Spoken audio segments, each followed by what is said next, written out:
जय हिंद दोस्तों। पाकिस्तान कौम के इस्लामिक कट्टरपंथियों के तरफ से यह माहौल बनाया जा रहा था कि ऑपरेशन सिंदूर में हमारी तनिक भी क्षति नहीं हुई है, लेकिन उस इस्लामिक कट्टरपंथी कौम को एक बड़ा झटका उनके ही कौम के पाकिस्तान के डिप्टी पीएम इशाक डार ने दे दिया है। और ये ऐसा जख्म दिया है इशाक डार ने जिससे पूरे पाकिस्तान कौम के इस्लामिक कट्टरपंथी अपना सिर पकड़ के बैठ गए हैं। लेकिन इशाक डार ने नूर खान एयरबेस को लेकर के, शौकत एयरबेस को लेकर के जो बड़ा खुलासा किया है कि ऑपरेशन सिंदूर में किस तरीके से भारत ने ब्रह्मोस मिसाइल के द्वारा हमारे दोनों एयरबेस के परखच्चे उड़ा दिए। यह पूरी रिपोर्ट है, पूरा डेटा है जो मैं आपको आगे दिखाऊंगा, और किस तरीके से मुनीर ने यूएस प्रेसिडेंट ट्रंप के साथ लंच करके ईरान के ऊपर जहरीला वार कर दिया है। लेकिन सबसे पहले इशाक डार ने यह कंफर्म कर दिया है कि ऑपरेशन सिंदूर के द्वारा ब्रह्मोस मिसाइल से जब नूर खान एयरबेस को और शौकत एयरबेस को पूरी तरीके से ध्वस्त किया गया। और मैं आपको बता दूं, ये जो ब्रह्मोस मिसाइल है ये वॉइस स्पीड से भी थर्ड टाइम जो है वो ज्यादा फास्ट है। मतलब कि एक बार अगर इसे लॉन्च कर दिया तो फिर ये सीधा टारगेट को हिट करेगी, बीच में इसको कंट्रोल करने की कोई जरूरत नहीं है। टारगेट हिट कीजिए, कहां आपको गिराना है, फिर आप इसको कंट्रोल नहीं कर सकते हैं। जो टारगेट आपने दिया वो खत्म करके ही ब्रह्मोस मानेगी, इतना फास्ट। और उसको हमारे इंडियन एयरफोर्स के तरफ से नूर खान एयरबेस पे और शौकत एयरबेस के ऊपर हमले किए गए। लेकिन ये सिर्फ हवा में बात नहीं हो रही है, रिपोर्ट देखिए। ये न्यूज एक्स वर्ल्ड की यह खबर है दोस्तों, जहां पर Pakistani deputy prime minister Ishaq Dar ने कंफर्म किया है कि इंडिया ने जो ऑपरेशन सिंदूर चलाया उससे हमारे एयरबेस को हिट किया गया, डैमेज किया गया। और इशाक डार ने यह भी कंफर्म किया कि नूर खान एयरबेस और शौकत एयरबेस के ऊपर हिट किए गए इंडियन एयरफोर्स के तरफ से, और इससे हमें भारी नुकसान सहना पड़ा। यानी नूर खान एयरबेस पूरी तरीके से हिल गई थी। इशाक डार ने खुद और मीडिया पब्लिकली इंटरव्यू में यह बात कही है। बहुत सारे न्यूज चैनल पे उस वक्त इस चीज को छुपाई गई थी, लेकिन अब ये खुद इशाक डार सामने आकर के ये स्टेटमेंट दे रहा है और ये कह रहा है, ये बात कह रहा है। अब क्या कह रहा है? कह ये रहा है कि जब ब्रह्मोस मिसाइल दागे गए शौकत एयरबेस पे और नूर खान एयरबेस पे, तो बहुत सारे मलबे जो है वो कब्र में तब्दील हो चुके थे, राख हो चुका था, सारे ओर जो है वो धुआं ही धुआं उठ गया था। और ये भी इशाक डार ने स्टेटमेंट दिया कि जैसे ही हमने ऑपरेशन सिंदूर के जवाबी हमले करने की शुरू की, वैसे ही ब्रह्मोस मिसाइल दाग दिए गए नूर खान एयरबेस और शौकत एयरबेस के ऊपर। यानी आप इस चीज से पूरी तरीके से अंदाजा लगा लीजिए कि भारत को एक एक पल का अपडेट पाकिस्तान के हमले की रहती है। इसीलिए तो यह स्टेटमेंट दे रहा है इशाक डार कि जैसे ही हमने हमले करने की कोशिश करी, वैसे ही भारत ने हमारे ऊपर हमला करना शुरू कर दिया, वो भी ब्रह्मोस मिसाइल से। यानी पाकिस्तान अपने से या फिर नींद में उठ करके भी भारत के ऊपर हमले के बारे में सोच भी नहीं सकता है, क्योंकि एक तो इसरो की तरफ से सैटेलाइट जो है वो नजर रख रही है भारत के ऊपर कि कौन देश जो है वो हमारे ऊपर अटैक करना चाहता है या करने वाला है। और जैसे इसकी एक्टिविटी होती है वैसे ही इसरो जो है वो कंफर्म कर देता है, और उसके बाद हाई अलर्ट मोड में आ जाती है हमारी सारी सिक्योरिटी, और उसके बाद फिर मिसाइल दाग दिए जाते हैं। यानी पाकिस्तान अगर सोचेगा भी भारत के ऊपर हमला करने के लिए, तो हमारी जितने भी डिफेंस सिस्टम है, एयर डिफेंस सिस्टम है, वो ऑटोमेटिक ऑन होकर के उसके सारे जो भी ठिकाने हैं वो परखच्चे उड़ा देगी। यानी कि हम अपने पड़ोसी देश से पूरी तरीके से सुरक्षित हैं।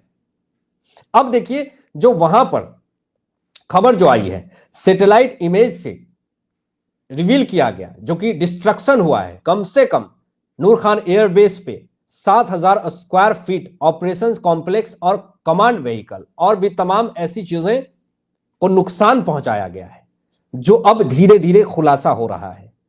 और ये इशाक डार, पाकिस्तान का डिप्टी पीएम, ये कबूल कर रहा है कि मैं पूरी तरीके से बर्बाद हो गया। ऑपरेशन सिंदूर की वजह से जो है वो हमारी बहुत नुकसान हुई है। और अब तो टेंशन और दे दिया नरेंद्र मोदी जी ने कि ऑपरेशन सिंदूर जो है वो पूरी तरीके से जारी है।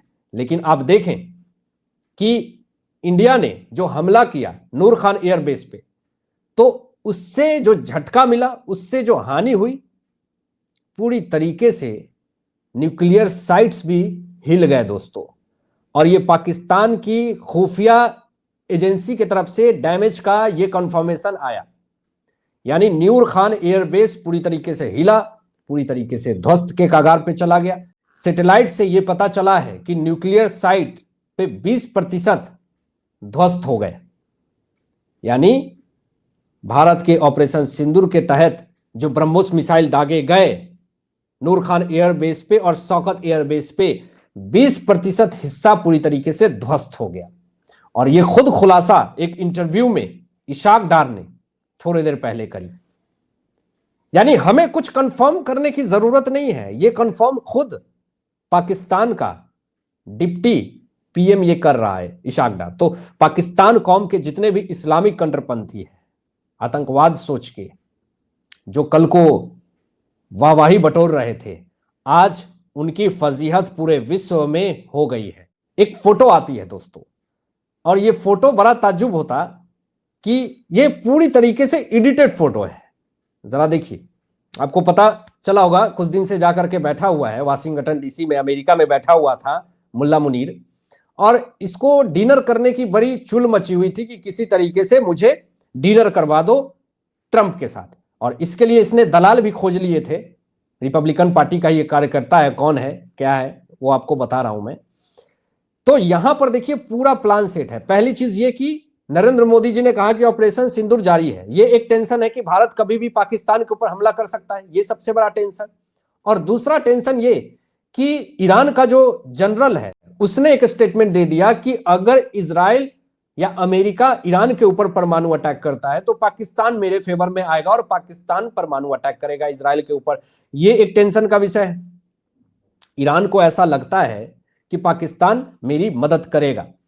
अब इन्हीं सब चीजों को लेकर के मुनीर जो है वो डिनर करने पहुंचता है, लंच करने पहुंचता है यूएस प्रेसिडेंट ट्रंप के साथ। लेकिन हमारे देश के प्रधानमंत्री, मैं आपको बता दूं, विदेशी सम्मान से नवाजा गया है। 24 विदेशी सम्मान हमारे नरेंद्र मोदी जी को मिला। आप रसिया प्रेसिडेंट पुतिन को देख लीजिए, 8 मिला है, और ट्रंप को 7 से 6 या 8 ऐसे ही इसको भी विदेशी सम्मान मिले हैं। तो अगर ओवरऑल देखा जाए तो हमारे देश का प्रधानमंत्री नरेंद्र मोदी जी को सबसे ज्यादा विदेशी सम्मान मिले हैं, और इसीलिए भारत का दर्जा अलग है। ट्रंप ने बुलाया भी नरेंद्र मोदी जी को, लेकिन कहा इन्होंने कि मैं नहीं आ सकता, क्योंकि ट्रंप का यह प्लान था फिर से क्रेडिट लेने का कि मैंने एक टेबल पे देश के दुश्मन आतंकवाद पाकिस्तान के मुल्ला मुनीर को, फील्ड मार्शल को थाली चाटने के लिए एक टेबल पे बैठा दिया। झूठा थाली भी दे दूंगा, वो चाट लेगा, बस बैठ जाओ टेबल पे किसी तरीके से मोदी जी के साथ, फिर ये जो नोबेल पीस प्राइज है वो मुझे मिल जाएगा। इसके लिए बहुत कोशिशें करी ट्रंप ने, लेकिन फिर भी मोदी जी ने कहा कि नहीं भैया, मैं नहीं आ रहा, मेरा जो आगे का प्लान है मैं वो कर रहा हूं। वो क्लियर मना कर दिए। दांत फाड़ के बैठा हुआ था मुल्ला मुनीर की किसी तरीके से मोदी जी से भी एक बार मीटिंग हो जाए तो मैं एक मैसेज दूंगा कि मैं भी शांति वार्ता चाहता हूं, शांति चाहता हूं। लेकिन ये सक्सेस नहीं हो पाया, क्योंकि मुल्ला मुनीर और पाकिस्तान ने हमारे कितने निहत्थे को जिंदगी खत्म करी है, ये सब जानते हैं। हमारे देश के प्रधानमंत्री किसी भी देश में जाते हैं दोस्तों तो फोटो वायरल होती है, बाकायदे से हर चीज सामने आता है, किस चीज पे डील हो रही है। लेकिन मुल्ला मुनीर यूएस प्रेसिडेंट, विश्व के सबसे शक्तिशाली देश के प्रेसिडेंट के साथ बैठा है और डिनर कर रहा है, लेकिन फोटो एक भी नहीं आती है। ये एडिटेड फोटो एआई के द्वारा बनाया जाता है, और ये है मुल्ला मुनीर की औकात। तो ये तो किसी तरीके से थाली चाटने वहां पे पहुंच गया। लेकिन मैं आपको बता दूं कि थाली चाटने की दलाली आखिर किसने करी, वो भी आपको दिखा दे रहा हूं, जरा देखिए। यह है दोस्तों साजिद तरार, और इसी ने डोनाल्ड ट्रंप से डिनर करवाई आसिम मुनीर की, और ये इसकी फोटो है साजिद तरार की। अब ये साजिद तरार आखिर है कौन? ये रिपब्लिकन पार्टी का ही एक कार्यकर्ता है, वाशिंगटन में रहता है, एक बिजनेसमैन है, और इसी से किसी तरीके से साठगांठ करके ये रिपब्लिकन पार्टी के इस्लामिक वोट भी इकट्ठे करता है, तो इसीलिए ट्रंप ने इसकी दलाली मान ली और मुनीर को टेबल पे बैठा दिया। लेकिन इसके पीछे की रणनीति, ट्रंप किसी को खाना भी ना पूछे जब तक फायदा ना हो। बताया जाता है कि कुछ ऐसे हिस्से हैं पाकिस्तान में, तांबा, लोहा, टीना, ये बेचने गया है अमेरिका में, एक बड़ा डील करने गया है, पहली चीज। दूसरी चीज, ये अपने पक्ष में लाने की कोशिश कर रहा है ट्रंप कि ये जो ईरान और इजराइल जो युद्ध हो रहा है, पाकिस्तान किसी तरीके से मेरे पक्ष में आ जाए, अमेरिका के पक्ष में आ जाए, यानी कि एक बड़ा अटैक होने वाला है ईरान के साथ। और पहले कंफर्मेशन भी आ गई है ट्रंप की कि एक सप्ताह से भी कम में बड़ा हमला होने वाला है ईरान के अंदर। यानी कि जो ईरान पाकिस्तान के ऊपर फुदक रहा था कि पाकिस्तान मेरी मदद करेगा, ये जहर सा वार किया ईरान के ऊपर पाकिस्तान ने ट्रंप से हाथ मिला करके।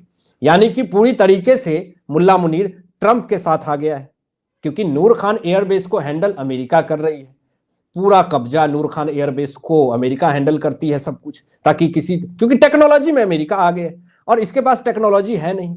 ये तो अभी भी पत्थर से पत्थर टकरा करके आग जलाने वाला काम करता है। ये अभी भी उसी स्टेज में जी रहा पाकिस्तान।